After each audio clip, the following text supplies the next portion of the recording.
She said I could hold the baby tomorrow. But then I watched her hand the baby to a stranger in yoga pants and a too tight smile.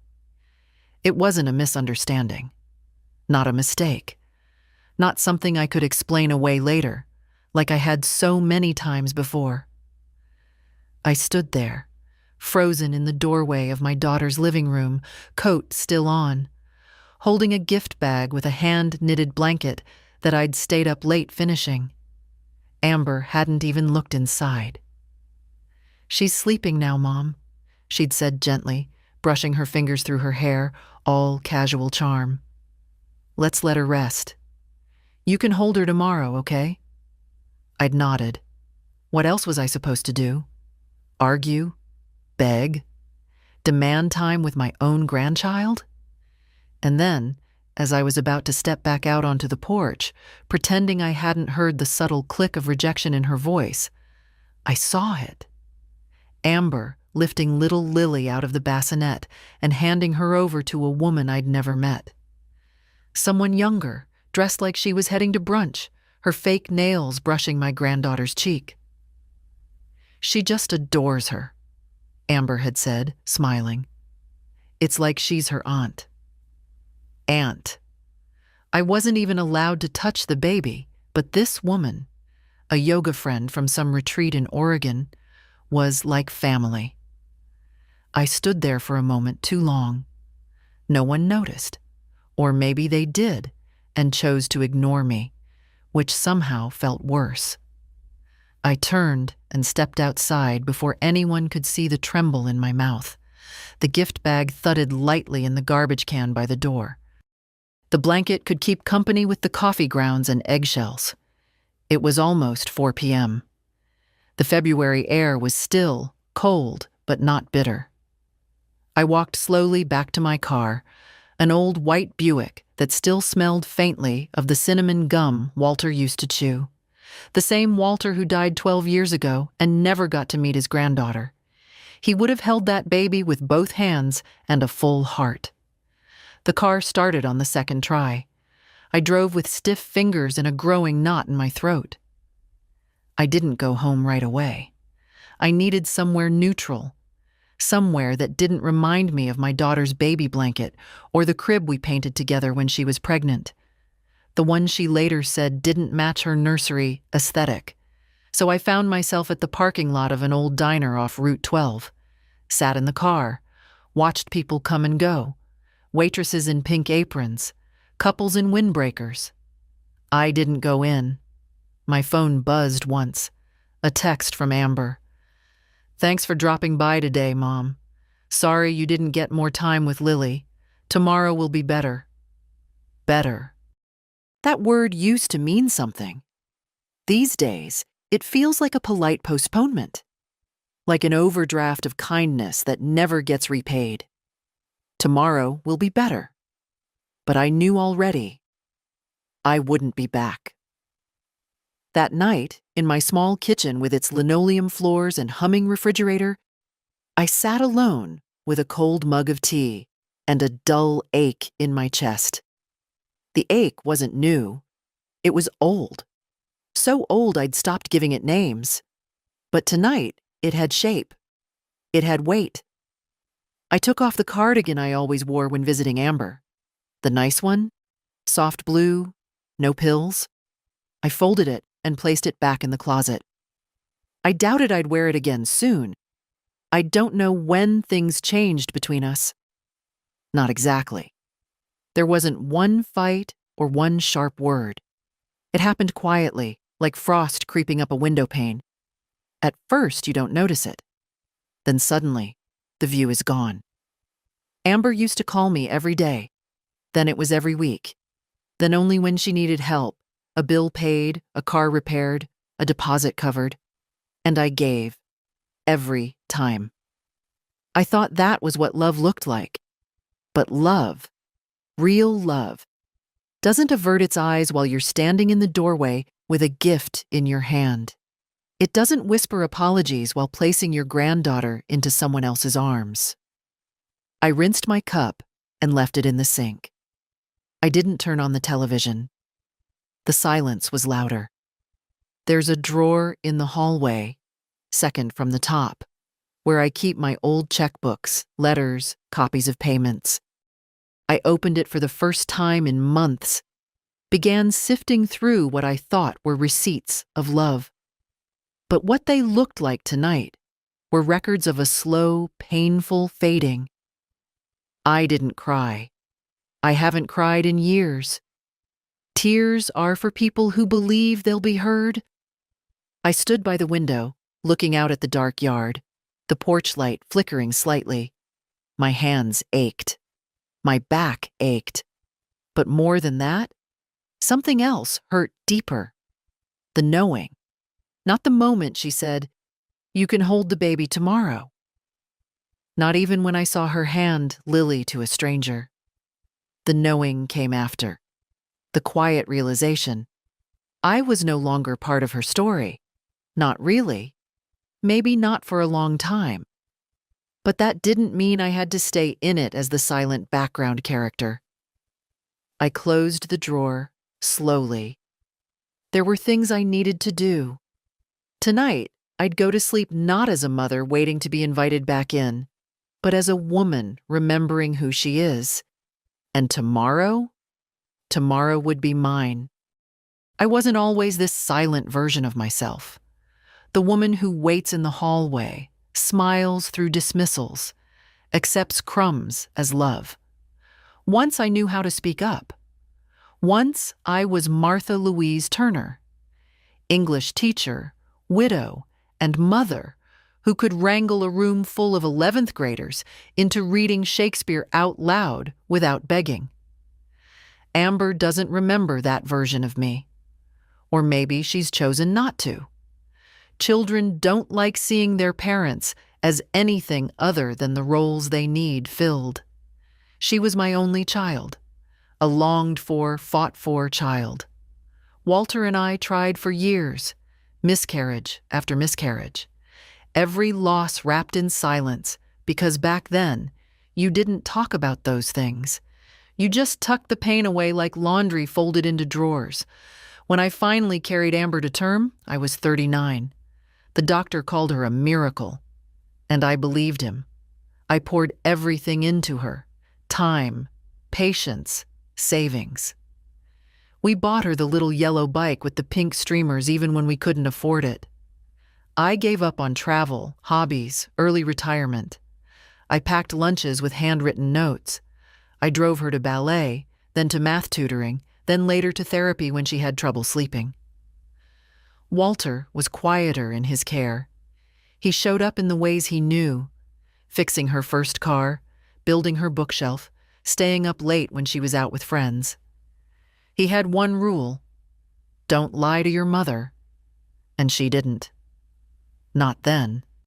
Amber's father died on a rainy Tuesday, heart attack in the grocery store parking lot. He had been buying milk and apples. She was 23, newly married to a man I never liked, and later had to help her leave. I stepped in, of course, paid the legal fees, took unpaid leave from school to help her move.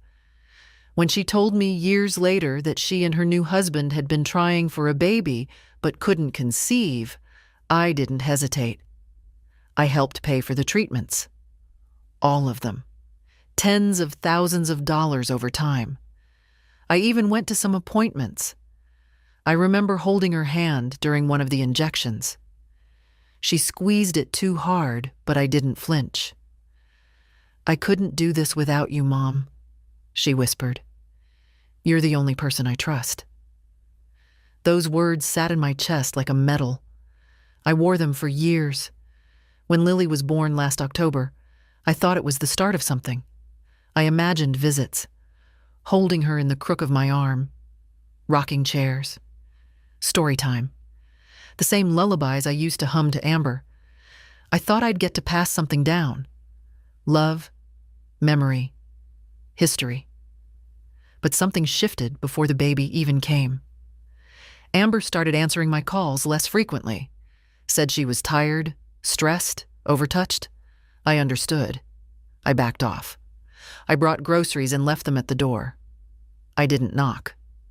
After Lily arrived, things didn't improve. Amber's husband, Scott, told me it was a chaotic adjustment.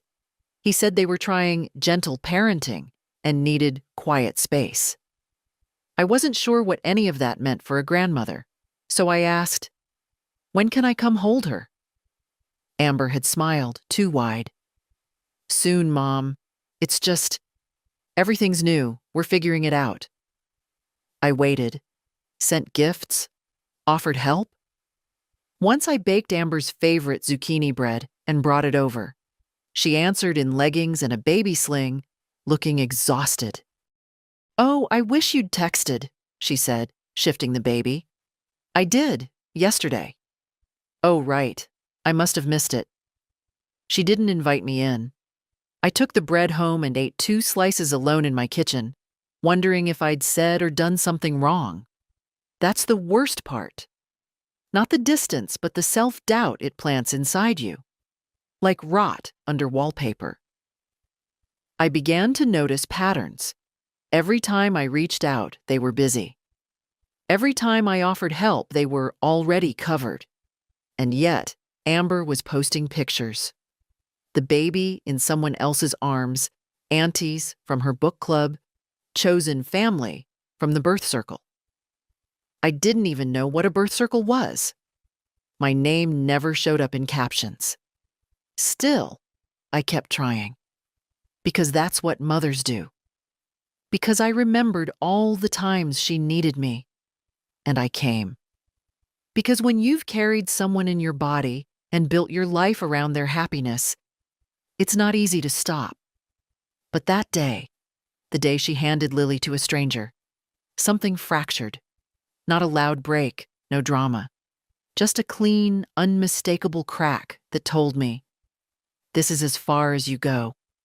That evening, after I sat with the tea and the silence and the drawer full of financial receipts, I realized something. I'd given too much for too long without asking for anything in return. That's not love. That's charity. And charity, over time, becomes expectation. Walter once said, during an argument about Amber's private college tuition, which we could barely afford, "If you keep giving everything away, don't be surprised when they expect nothing less." He wasn't cruel, just honest. More honest than I allowed myself to be. Now, in this house that used to be full of her, drawings on the fridge, sleepovers with her friends, crying fits after breakups, I felt like a ghost in my own memories. But I also felt something else. Rising. Not anger. Not yet. Just the first stirrings of resolve. Tomorrow wouldn't be about holding the baby. It would be about holding the line. The next morning, I didn't wake up early the way I used to. I let the sun reach higher in the sky before getting out of bed. No reason to rush. I wasn't making soup to bring over or baking bread to freeze for Amber's convenience. I wasn't needed. And for the first time, I wasn't pretending otherwise. Instead, I sat at the kitchen table and opened my planner. A cheap spiral-bound one from the pharmacy, nothing fancy. But every page told a story. Notes about grocery lists, reminders to pick up prescriptions, birthdays, dentist appointments, and under nearly every week, some mention of Amber. Drop off baby socks. Send check for crib mattress. Follow up pediatrician form. Even text just to say hi, no pressure. I flipped back 6 months. Almost every page carried some version of me inserting myself gently, politely, invisibly into her life. And almost every page also held something I had paid for. I never thought about it that way until now. It wasn't just the big things, the down payment for their house, the IVF treatments. It was the everyday. The little swipes of the card, the transfers, the Amazon packages shipped straight to their door, diapers, formula, a white noise machine I didn't understand but bought anyway, because she said it would help Lily sleep. She never asked directly. Amber was clever that way, Just a hint, a sigh, a "we're a bit stretched this month," and I filled in the rest. Happily, eagerly. I thought I was helping. But helping turned into funding, and funding turned into silence. When Amber was a teenager, she used to roll her eyes when I said money can't buy love. "That's what people without money say," she would mumble. I think now she understood the other side of that truth, that people with money often pay in hopes of keeping love alive. I took out a pen and started making a new list, not for groceries or bills, but for clarity. I titled the page, "What I Gave." Down payment, $45,000, IVF support, $27,800, nursery furniture, $3,200, monthly supplements, estimated 500 mo x 9 months, $4,500, postpartum doula, gift certificate, $2,000, pediatrician bills, when insurance didn't cover first visit, $780, grocery drop-offs, estimated 1 room 200, miss, transfers, utilities, baby apps, clothes, $6,000 total, roughly, over $90,000. I sat back in the chair and let the numbers settle into me. I'm not a wealthy woman. Walter and I lived modestly. We saved. We were careful. The money came from pensions, some inheritance from my parents, and years of frugality. That money was supposed to carry me through the rest of my life, or at least give me breathing room. But I never resented giving it. Not until the baby. Not until I became the invisible benefactor. Not even allowed to hold the child whose life I helped bring into the world. I didn't need flowers or thanks or a parade. I just wanted presence, a seat at the table, a place in the photo. Instead, I was standing in the doorway while someone else took the baby in their arms. I looked at my planner again. Next Tuesday, a note in Amber's handwriting. Mom, pediatrician at 3 p.m. Can you transfer $100 in case co-pays more? I hadn't seen her in weeks, not really, but the requests still arrived. I picked up my phone and texted back, no. It felt strange to type. Just 2 letters, but they felt solid. Final. I didn't add an explanation. She hadn't offered one when she told me tomorrow or handed Lily to that woman, so I wouldn't either. I stood up and went to the living room. Opened the cabinet where I kept my documents. Property deed, investment records, power of attorney. Pulled them out one by one. Sat down again and began to read. My name was on everything. It should be. I'd worked all my life. I'd built this house with Walter. It was our foundation. But I'd begun to wonder, quietly, if Amber thought of it as hers. The way she once asked, "When you're gone, what happens to the house?" Not with cruelty, just casual curiosity. I laughed it off, said I wasn't going anywhere yet. But it had stayed with me. The phrasing, the assumption. Now I saw it for what it was. A quiet claiming. I closed the folders and placed them in a neat stack. I wasn't ready to make changes, not yet. But I was ready to consider them. That was new. The phone buzzed again. Another text from Amber. Hey, just saw your reply. Everything okay? No follow-up. No, how are you? No, want to come see the baby this weekend? Just to check in on a transaction. I didn't answer. That afternoon, I did something I hadn't done in years. I drove out to the cemetery to visit Walter.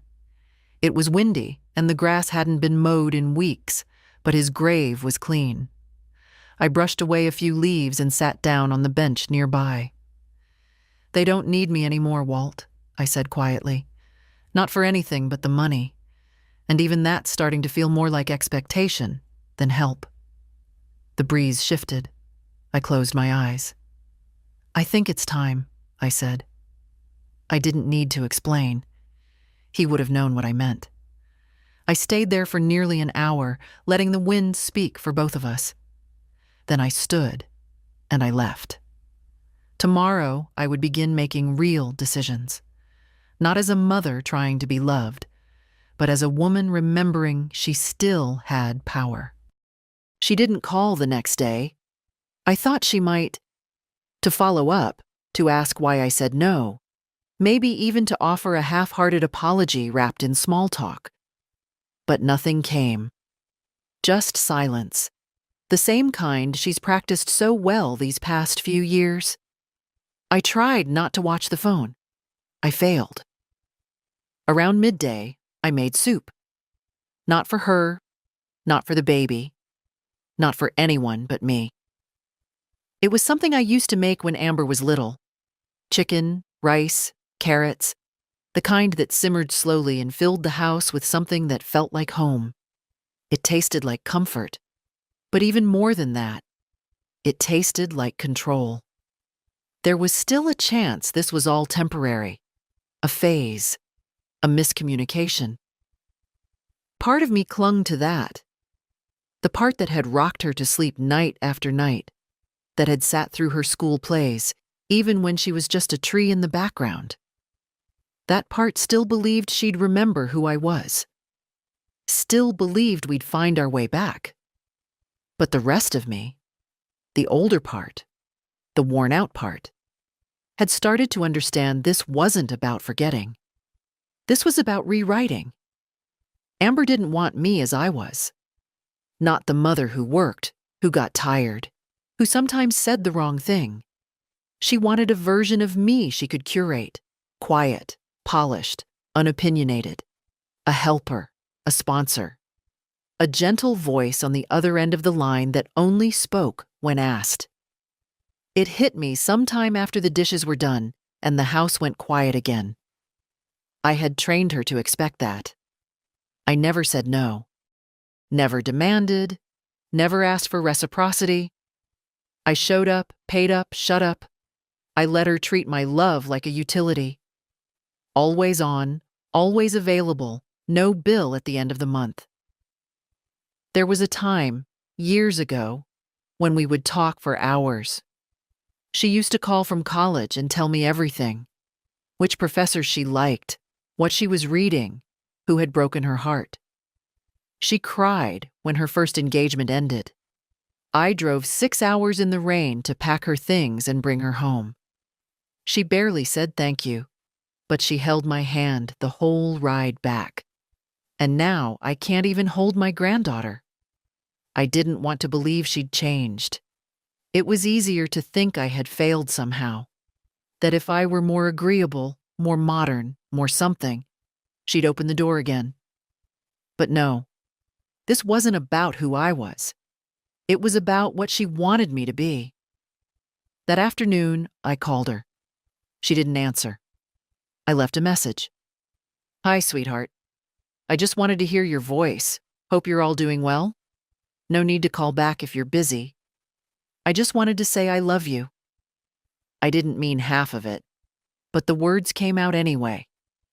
Muscle memory, maybe. Habit.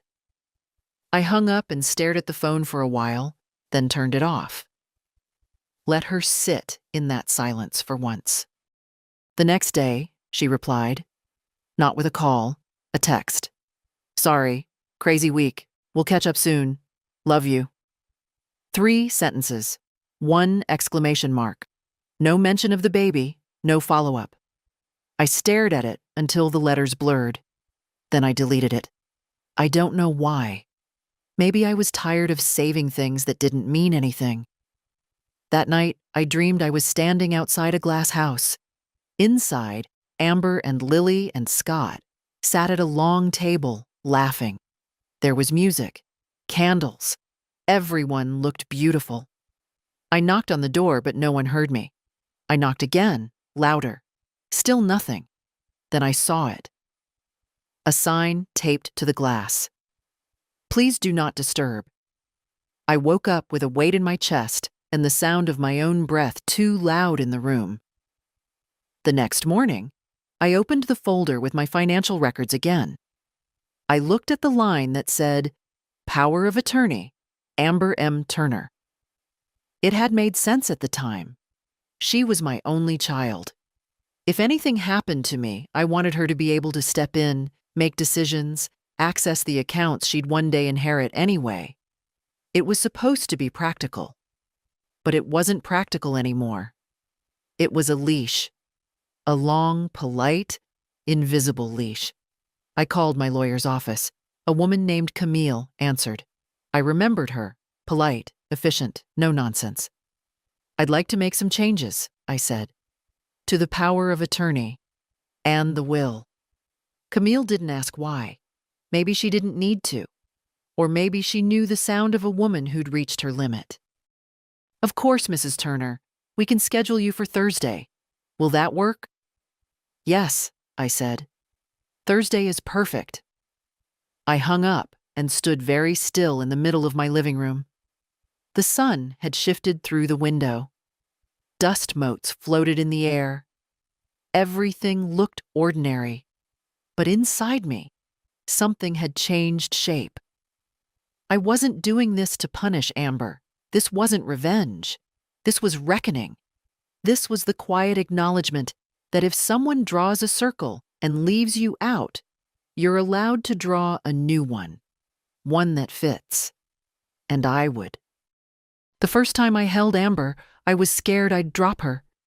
She was so small, barely 6 pounds, swaddled tightly like a little envelope. Walter had laughed at me, gently, and said, "You'll be fine, Marth. She's yours. She knows your hands." I think about that moment every time I remember what I'm missing with Lily. I remember how that first touch changed everything for me. How real it became. How sacred. Amber didn't want to hold Lily right away. She was exhausted, trembling, unsure. What if I do it wrong? She'd whispered in the hospital room, eyes wild, voice fragile. You won't, I told her. She knows you. You're hers. Funny, isn't it? The way things turn. Last week, she wouldn't even let me in the room. But someone else held Lily. Someone with no stretch marks, no memories, no late-night sacrifices.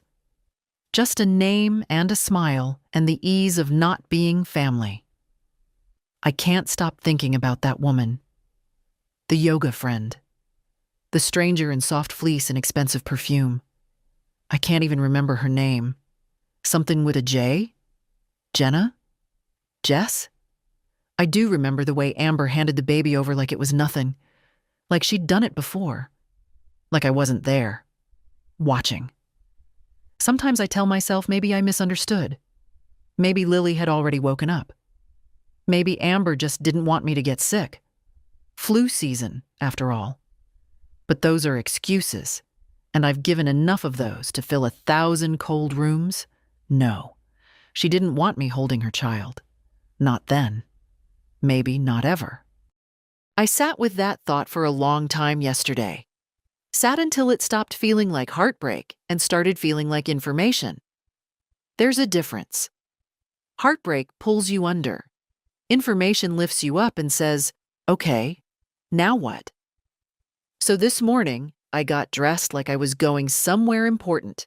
Slacks, blouse, coat with the sturdy buttons. I didn't put on makeup. I didn't need armor.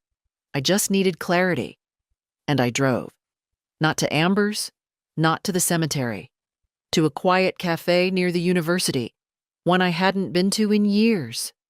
The kind of place with wooden tables and mismatched mugs and a bulletin board covered in flyers for poetry readings and lost cats.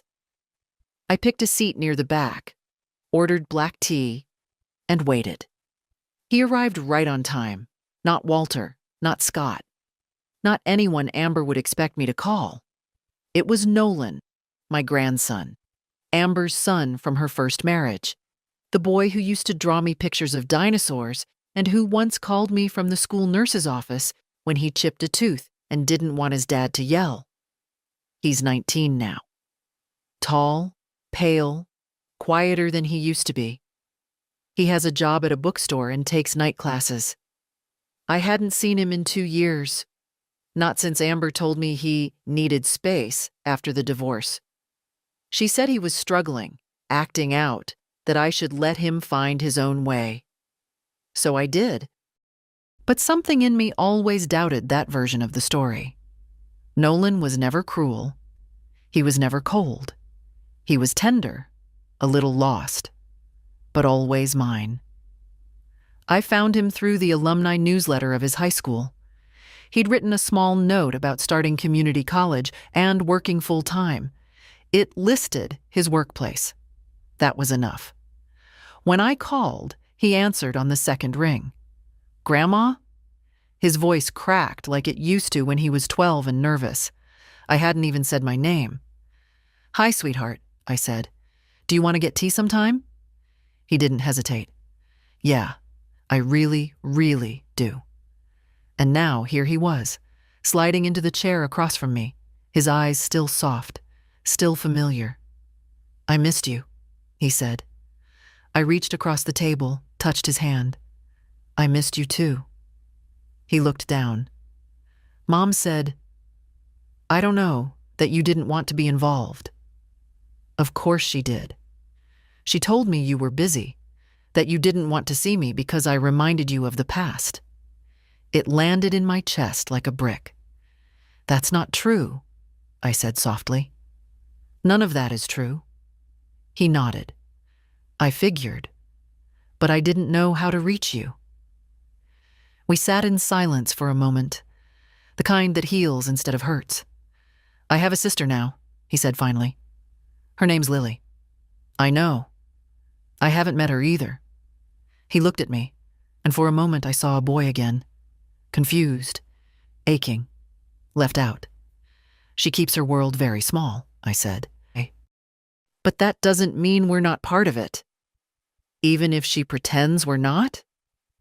I smiled, and it felt real. Even then. We talked for an hour about his classes, his dreams, the fact that he writes poetry and hides it in the back of his notebook, the job he hates but sticks with because it keeps his lights on. "I'm sorry I stayed away," he said at the end.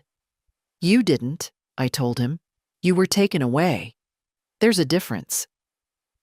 We walked out together, and before he left, he hugged me. Not a polite hug, a full, leaning in, two-armed hug that made my ribs remember what it was to matter. As I watched him walk away, I realized something.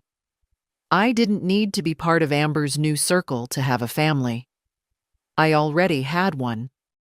I didn't go home right away after seeing Nolan. I drove without thinking, the way you do when your hands know the road better than your heart knows where it wants to be. Somehow, I ended up outside Amber's house. I parked across the street. Didn't get out. Just watched. It was late afternoon, that soft winter light that makes everything look like memory. Her house, with its neatly trimmed hedge and potted plants by the door, looked exactly as it should. Perfect. Still. Unwelcoming. There was a car in the driveway I didn't recognize. Not Scott's. Not Amber's. A moment later, the front door opened. Amber stepped out, the baby in her arms, bundled in soft pink. And then someone else followed. The yoga woman. Jenna, or whatever her name was.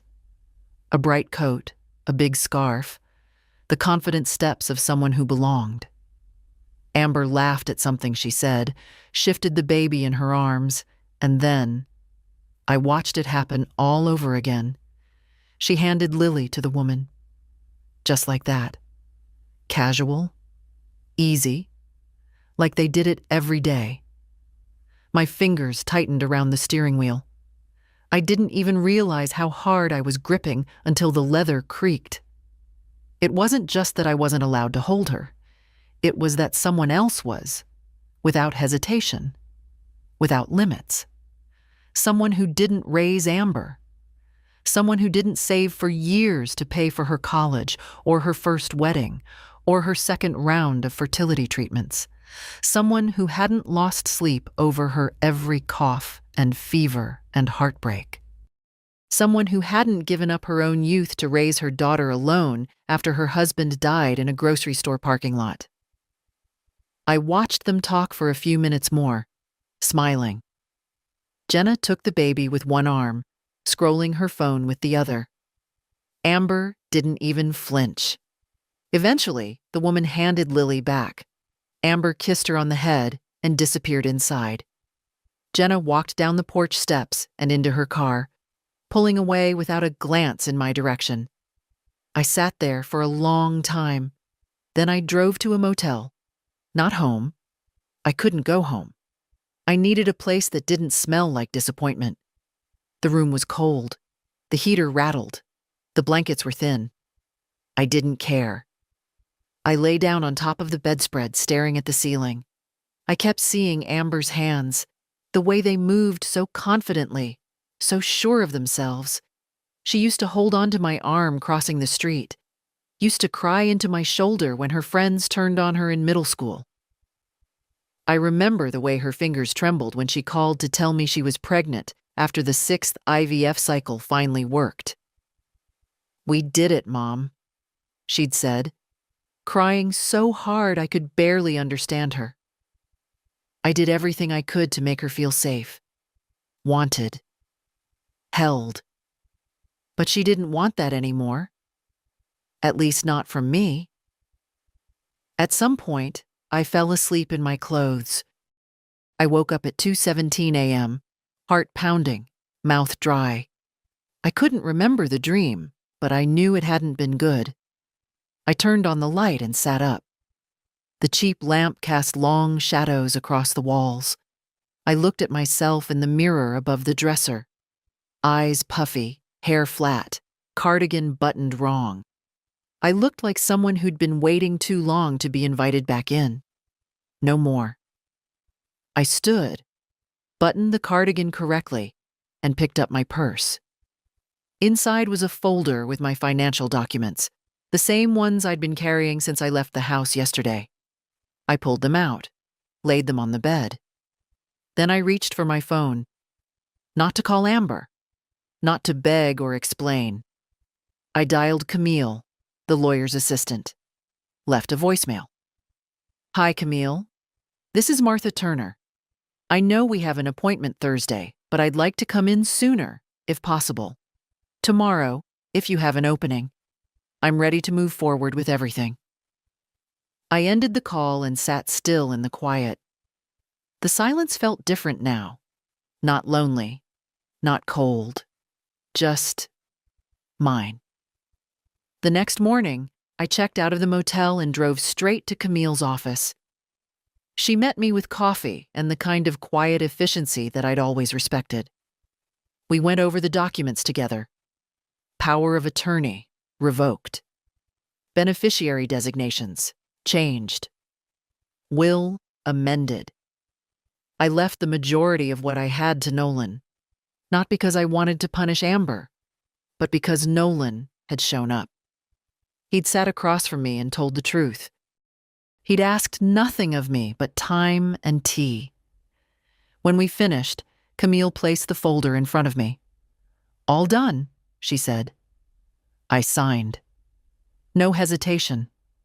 When I walked out of the office, the wind had picked up.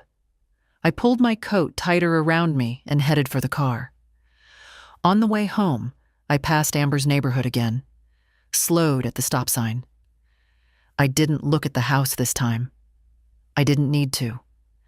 There was nothing for me in that doorway anymore. Nothing but drafts and silence.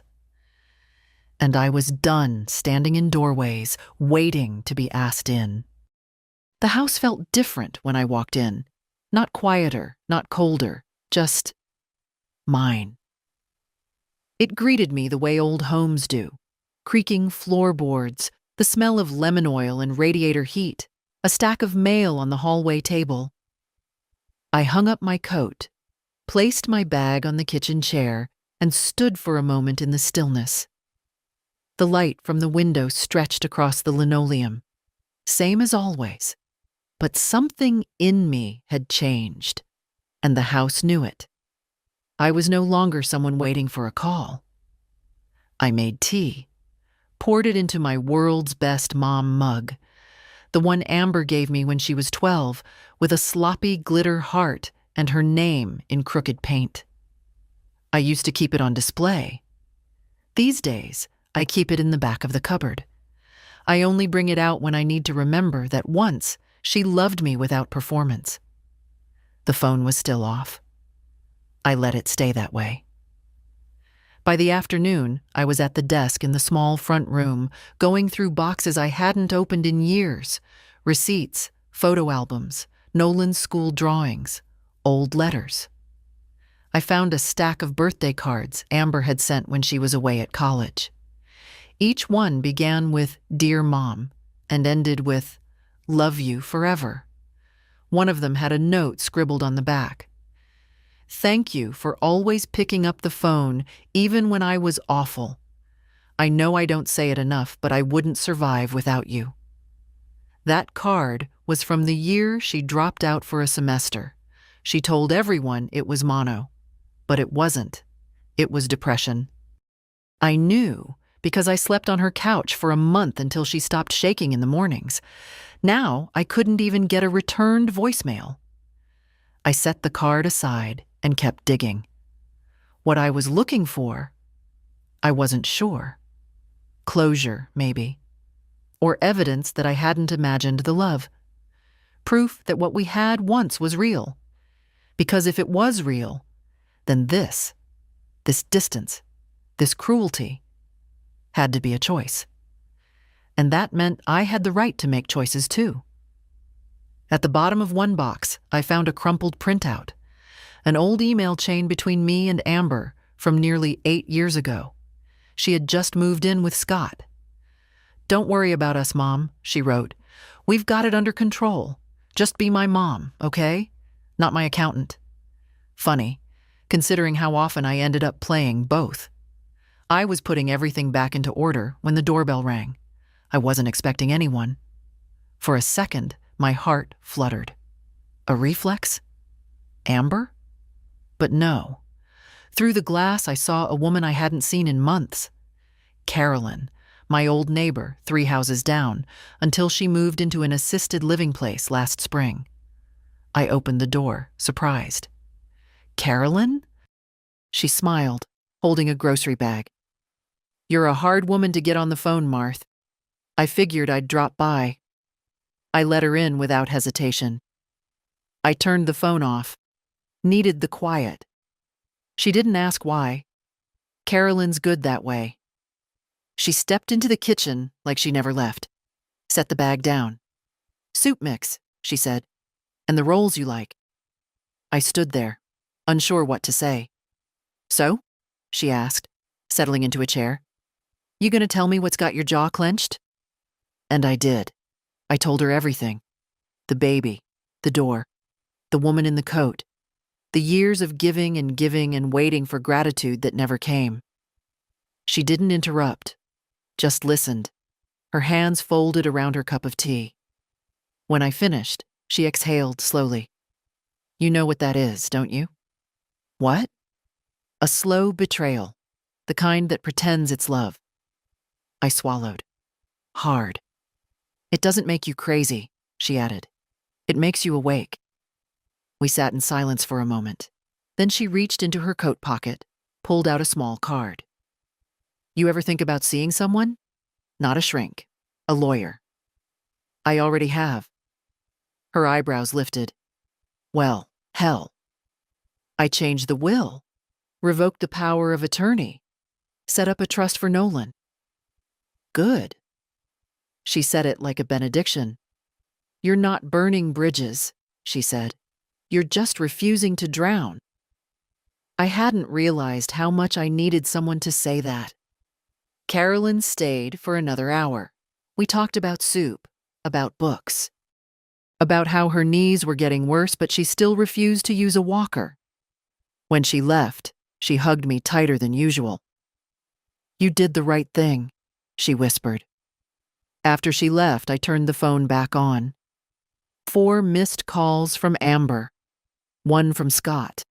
A message from a number I didn't recognize. And then, Nolan. "Hey, can I come by this weekend? I have something I want to give you." I replied, "Yes. Anytime. The door's open." I didn't read the other messages. Not yet. That evening, I sat by the window with my tea in the quiet. Outside, the wind picked up, and the trees bent without breaking, just like me. He arrived with a brown paper bag and a nervous smile, like a teenager bringing a peace offering. Nolan stood on my porch for a moment, just breathing in the cold air, before knocking, even though he knew he didn't have to. I'd told him he could walk in any time, but he knocked anyway. Respect. A habit some people still had. When I opened the door, he gave me the kind of hug that doesn't need words. His coat was too thin for the weather, and his shoes were soaked at the toes. "I brought something," he said, holding up the bag. "Not food. I thought about soup, but, well, you're the queen of soup." I smiled and stepped aside. "Come in, sweetheart." He dropped his shoes by the door and followed me into the kitchen. We sat at the table, the bag between us. "I found some old stuff," he said, pulling out notebooks, a folded drawing, a tiny plastic dinosaur missing an arm. "Oh my," I laughed. "You kept the dino." "It lived in my backpack for years, battle wounds." He laid out the items like they were sacred, and to me, they were. Proof of connection, evidence of roots. "This one," he said, tapping a lined notebook, "is what I wanted to show you." I opened it. Poems, dozens of them, handwritten in a tight, slightly slanted script, some neat, some crossed out, some so raw I had to stop reading after a few lines. "You wrote these?" He shrugged. "Just messing around. They're beautiful." "They're angry," he corrected. I didn't know how angry I was until I started writing. "Anger's not the enemy," I said. "Silence is." He looked at me, eyes wide. "You're not the only one she left out," he said after a moment. I waited. "I haven't seen Lily either, not once." I exhaled slowly. "Why?" She said it was complicated, that Scott was still adjusting, that she didn't want to confuse things. "She told me you didn't want to be involved." He nodded, unsurprised. "She told me you were disappointed in me, that you didn't believe in what I was doing." "I never said that." "I know." We sat for a moment, letting the weight of her words and our truths settle between us. "I tried to reach out a few months ago," he said, "but I only got a one-word reply. Busy." That was it. I nodded. That sounded familiar. "Do you know what hurts the most?" he asked. "It's not being excluded. It's how easy it is for her. Like cutting us out didn't cost her anything." I didn't have an answer to that. Some people could walk away with clean hands because they'd never gotten their fingers dirty in the first place. Not with diapers, not with dishes, not with the daily grit of care. Amber always had a flair for rebranding her choices as boundaries. "I keep wondering," Nolan said, "if I did something, if I missed a moment, said the wrong thing, or didn't show up for something I should have." I reached for his hand. "No, baby. You just grew up. And sometimes that's all it takes for people to redraw the map, one that no longer includes you." He looked at me then, really looked. "You're not mad." "Oh, I'm mad, but not at you." We sat in silence again, not heavy, not uncomfortable, just quiet enough for grief to pass through without getting stuck. "I've been thinking," he said, "about moving out of the city. Maybe back here. Community college is cheaper here, and I could transfer later." I tried not to smile too quickly. "You'd be welcome, always." "I wouldn't live with you or anything," he added quickly. "I mean, unless you wanted to," I finished for him. He nodded. "Tell me what you're really thinking," I said. He hesitated. "I guess I'm just tired of being somewhere I'm not seen." That sentence landed in my chest like a dropped stone. We were 2 generations apart, but somehow we'd ended up in the same place, outside the door, looking in. Then come back, I said. Start over. He looked relieved, like I'd opened a gate he didn't know he was allowed to walk through. We spent the rest of the afternoon together, made sandwiches, drank tea, went through the old photo albums. He found a picture of him sitting on my lap, both of us wearing matching sunglasses. You always let me be weird, he said. You were never weird, just interesting. He grinned. Before he left, he turned at the door. You're changing everything, aren't you? The will, the accounts. I nodded. Because she shut you out. No, I said. Because she made it clear I was never in. He nodded. Not surprised, just sad. Thank you, he said. Not for the money, for seeing me. After he left, I stood at the window a long time, watching his shape disappear down the sidewalk. I didn't know what Amber would say when she found out. But for once, I didn't care. Let her feel something. Let her sit in the echo of the choices she made. My life wasn't a waiting room anymore. It was a house with the door wide open, but only for those who knocked. The call came 2 days later. I'd just come in from the garden. My knees sore. Dirt under my nails, the good kind of tired. When the phone lit up with her name. Amber. I stared at the screen as it buzzed, watched the letters shake slightly from my own pulse. Then I pressed answer and held the phone to my ear without a word. She didn't say hello. She said, "Did you really do it?" I kept silent. I just got off the phone with the bank, she continued, her voice brittle and fast. They told me you revoked everything, the power of attorney, the beneficiary access, the joint account. Yes, I said calmly. You didn't even tell me. No, I repeated. There was a pause, sharp and full of static. Why? She asked finally, like the victim in a story she'd written herself. Why would you blindside me like this? I took a breath, sat down. Let the weight of her question fall between us. You told me I could hold the baby tomorrow, I said softly. And then I watched you hand her to a stranger. That's not, Mom, she's my friend. You're twisting. No, I interrupted. I'm not twisting anything. I'm finally seeing it straight. Silence again. I've given you everything, I said. My time, my money, my energy. And for the past few years, you've given me… What? Politeness when it's convenient? Access when it suits you? You told Nolan I didn't want to see him. You told me he didn't want to see me. You've rewritten the story so many times, I don't think you remember what actually happened. She sighed, sharp and impatient. Why are you dredging up old drama?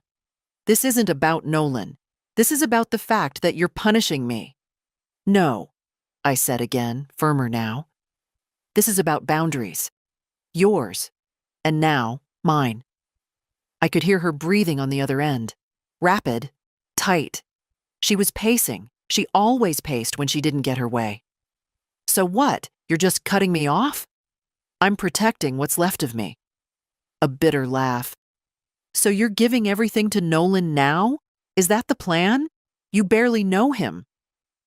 I knew him better when he was 5 than I know you now. Oof, I hadn't planned to say it. But once it was out, I didn't take it back. She didn't respond.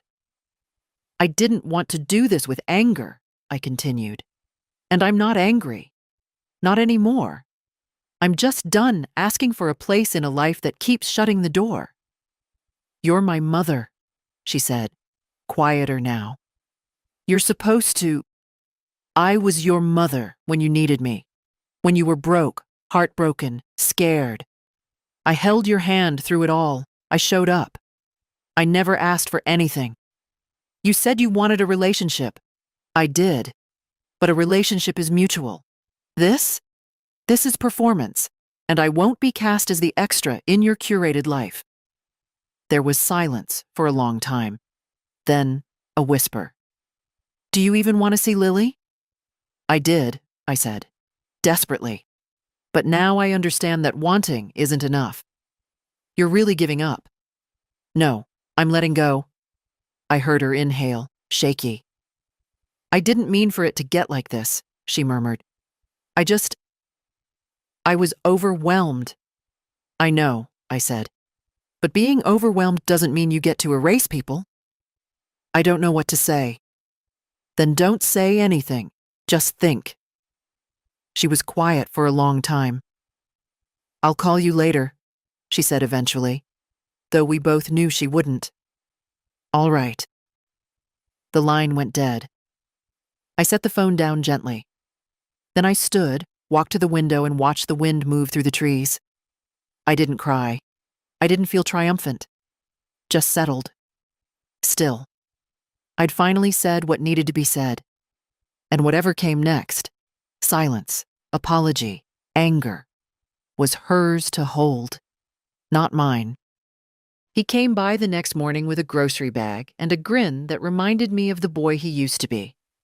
"Thought you might be low on coffee," Nolan said, holding the bag up like a trophy. "And I brought real butter. None of that fake spread." I let him in, took the bag, and smiled. "You'll make a fine house guest one day." He kicked off his shoes without asking, like he'd done it 100 times. It struck me then how ease and kindness sometimes live in the smallest habits. We made breakfast together. Eggs, toast, that coffee. I watched him move around my kitchen, taller than I remembered, more confident than I expected. He belonged here, not like a guest, like a person returning to somewhere they'd been safe once. After the plates were cleared, he sat down at the table and opened his notebook again. "I wrote something last night, after you called." I didn't know what to expect, so I said nothing. He read out loud, quietly. No dramatics. Just the truth, line by line. It was a short poem, maybe a dozen lines. Something about windows and watching, about voices behind glass, about the ache of being unseen. The last line. And still, I waited outside, because I thought love had rules. When he finished, I looked at him for a long time. "You've always been good with silence," I said. He smiled, shy. "I think I inherited that from you." "Maybe, but I've also learned when to break it." He nodded, folding the notebook. "Me too." There was a weight between us. Not heavy, just solid. A kind of recognition that comes when two people stop pretending anything didn't happen. "I'm moving next week," he said suddenly. "Got a little place near the college. It's nothing special, but it's mine." "I'd love to see it." "You will." He hesitated. "Would it be okay if I used your address for a few things? Just while I get settled?" "Of course. Use it for whatever you need." He looked relieved, like asking had taken more courage than he expected. "I never wanted to make you choose between me and Mom," he said quietly. "I didn't," I replied. "She made that choice on her own." He didn't argue. Later that day, I drove him to the hardware store. He wanted shelves, and the car he borrowed couldn't fit them. We spent an hour walking the aisles. It felt like any Saturday afternoon from years ago, back when he needed me to help pick out science fair supplies and glue sticks. When I dropped him off, he leaned over and kissed my cheek. "You don't know how much this means," he said.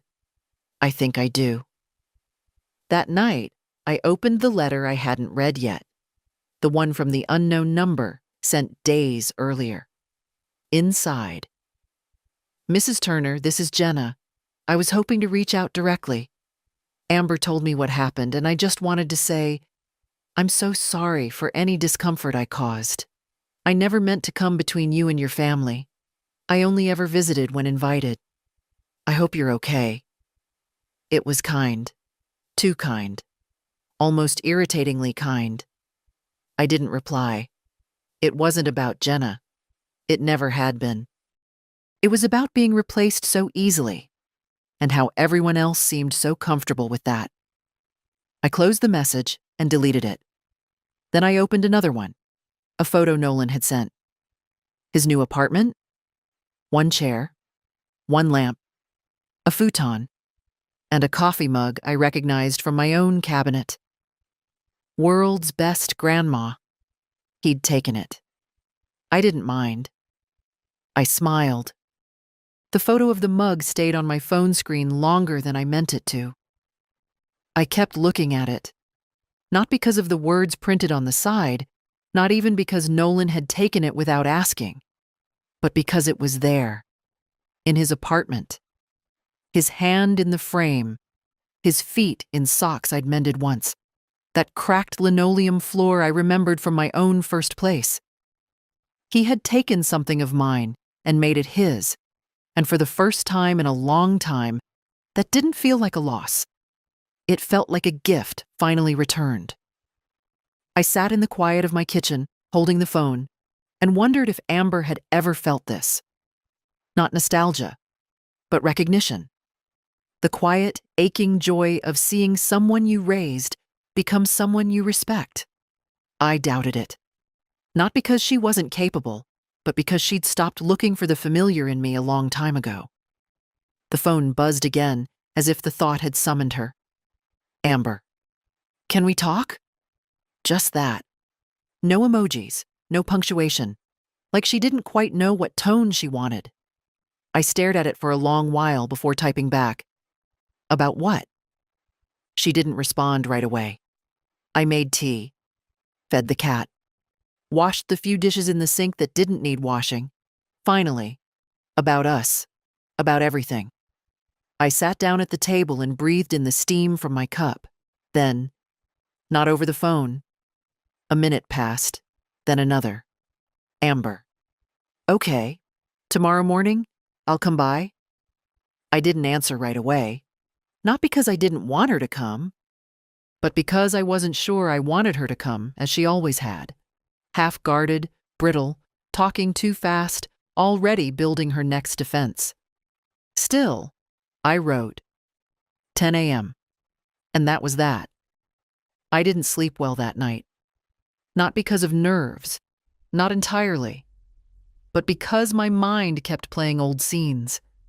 Amber in the high chair, clapping.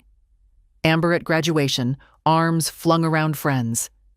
Amber calling me after her miscarriage, voice raw. Amber, during the first ultrasound, gripping my hand so tight I thought it would bruise. She'd let me in once, deeply, fully. But that door had closed slowly, like a curtain drawn inch by inch, until the room was dark, and I couldn't remember when I'd last seen her face clearly. I woke before my alarm and dressed without fuss. No perfume, no jewelry, just clean, soft layers and hands that didn't shake. At 10:07, her car pulled up. She didn't get out right away. When she did, I watched from the window as she hesitated on the porch, just one beat too long, like a guest, like someone not sure if they were still welcome. I opened the door before she could knock. "Hi, Mom." I stepped aside. "Come in." She looked older than the last time I'd seen her, not in the skin or the hair, but in the eyes.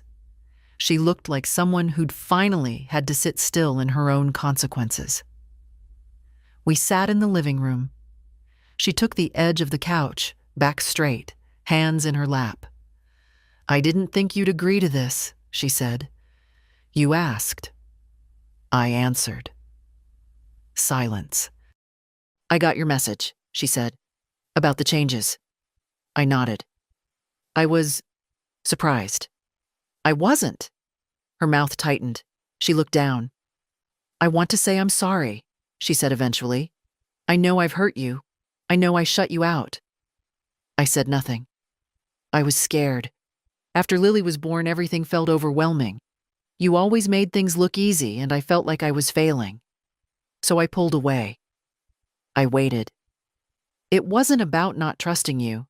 It was about not trusting myself. And I didn't want you to see me like that.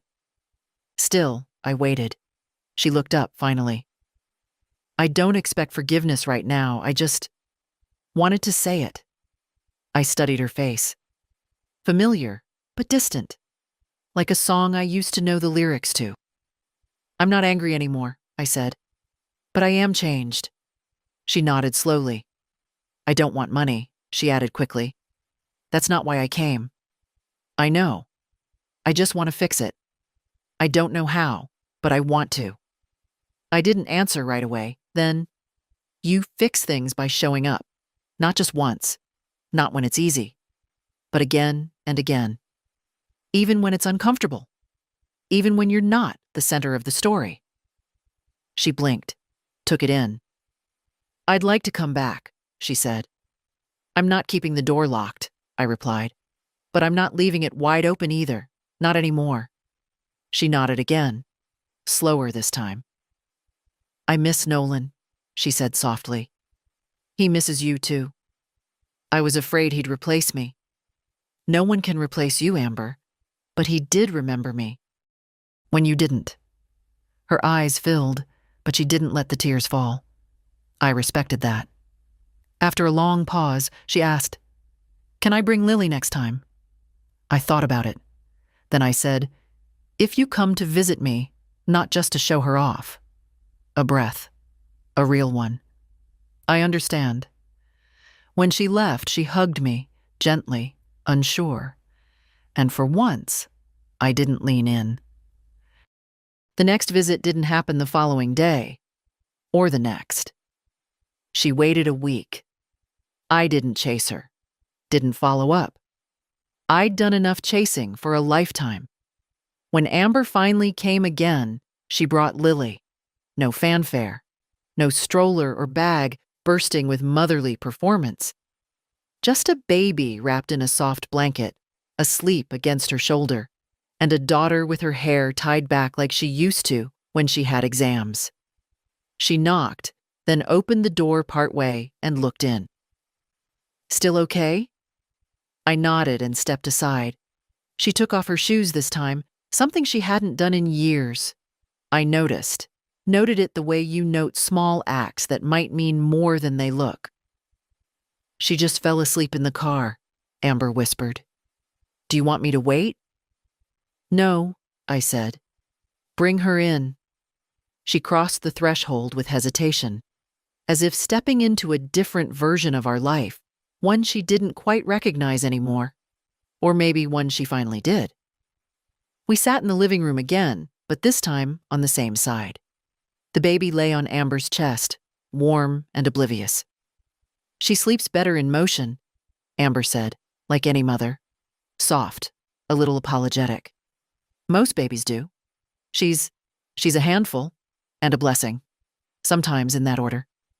I smiled, not quite ready to make it easy. Amber looked down. I didn't mean to keep her from you. I really didn't. But you did. I know. We sat with that.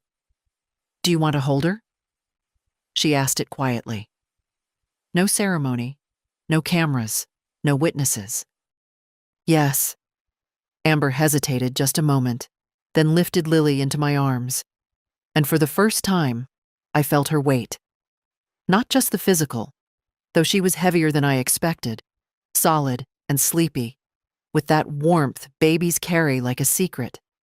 But the emotional weight, too, of time lost, of lines crossed, of names not yet spoken. Her head fit under my chin. Her fingers curled instinctively. I didn't cry. I'd already done my crying. Years of it, in different forms. But something did soften in me. The kind of softness that doesn't make you weak, just honest. She has your eyes, I said. Amber blinked fast. Everyone says they're Scots. No, I said. She has your eyes. From when you were 6 and used to line up your dolls like a courtroom. She laughed. It came out startled, unfamiliar, real.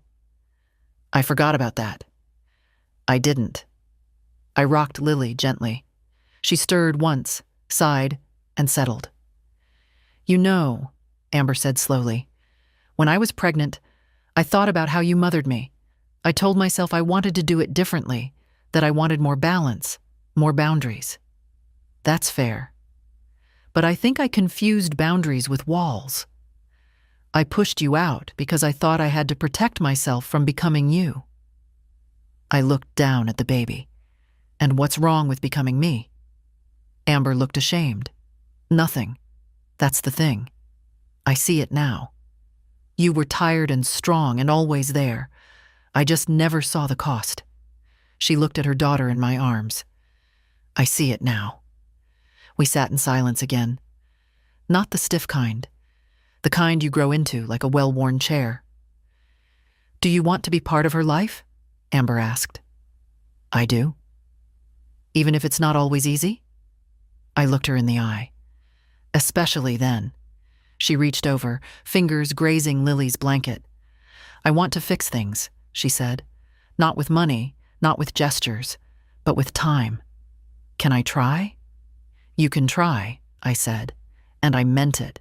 But trying wasn't a promise. Trying wasn't a reset button. It was a path, narrow, uneven, but there.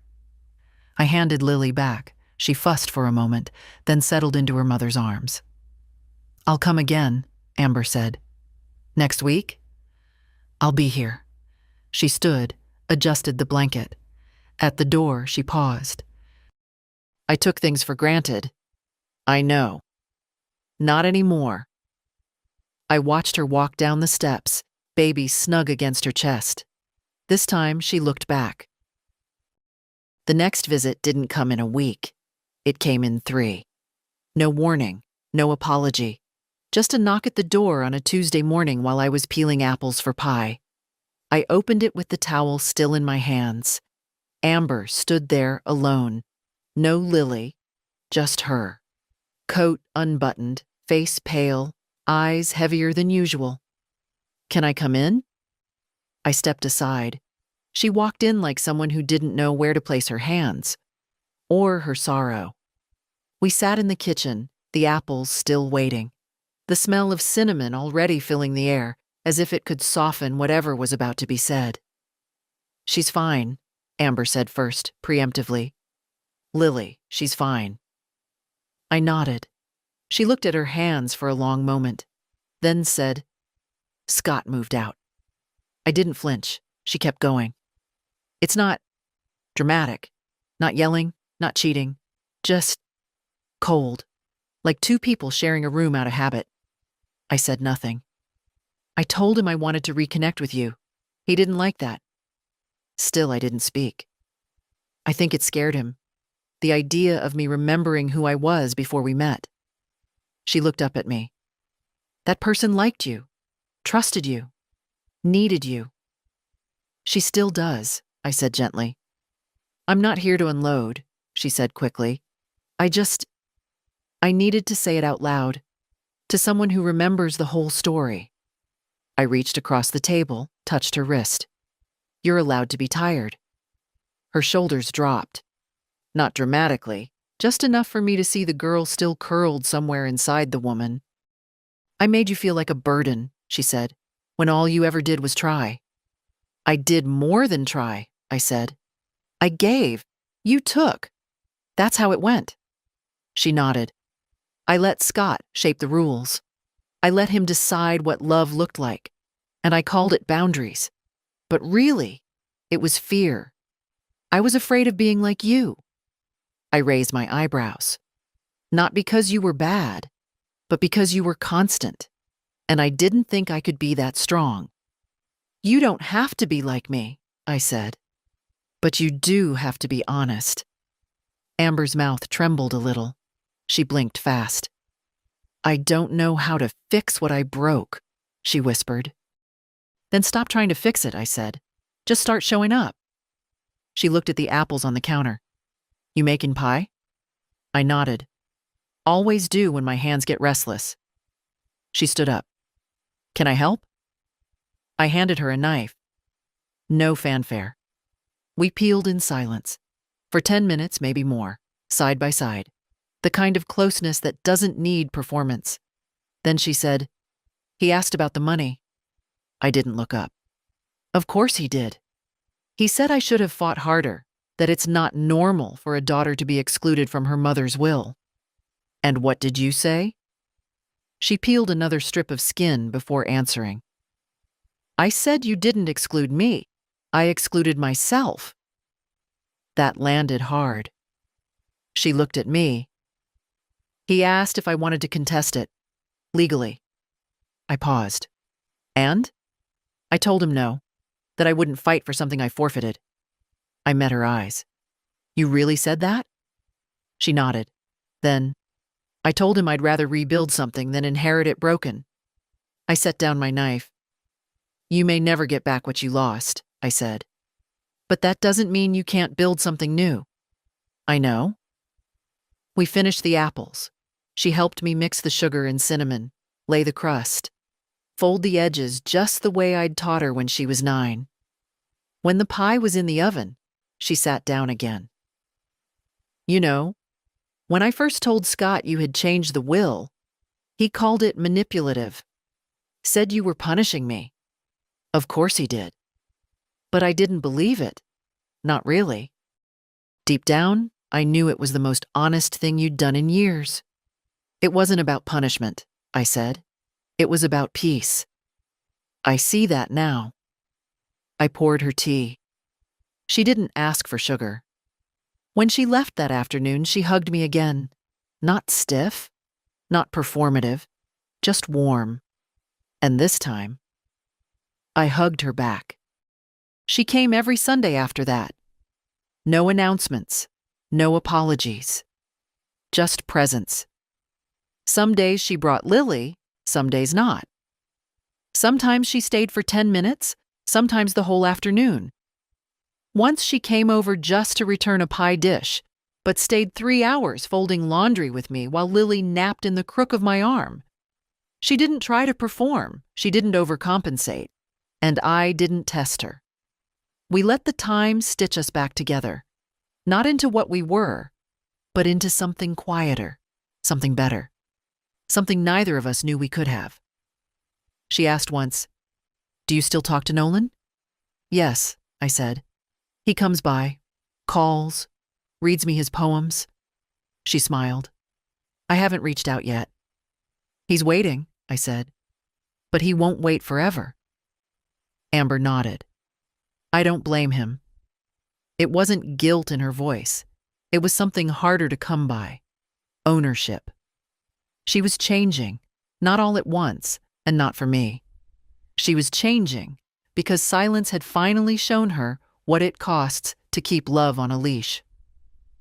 One Sunday, she arrived with a folder in her hand, sat down without saying anything, and slid it across the table.